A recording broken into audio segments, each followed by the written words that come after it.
colega mea, întrucât aduceam pe lume fiul meu, Ionut Daniel, care acum a terminat rezidenția de chirurgie cu următoare facială la Cluj.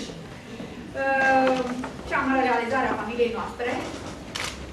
Și examenul l-a luat cu bio, examenul de medic specialist, fiind procurându-i să rămână în cadrul facultății pentru perspectivă universitară, în măsura în care își dorește și la acest lucru și vrea să rămână în țară.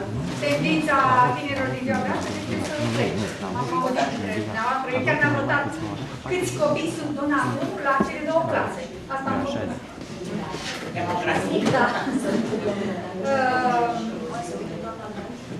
Mă bucur să ne întâlnim. Sunteți la o vârstă respectabilă, sunteți în primele carierei dumneavoastră și acest lucru se datorează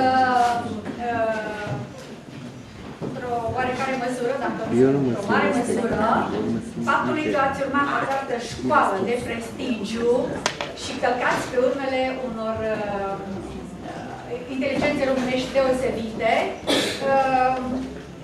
pe care noi, în mare parte, nu le-am cunoscut, abia acum le apar cărțile și aflăm despre aceste personalități deosebite.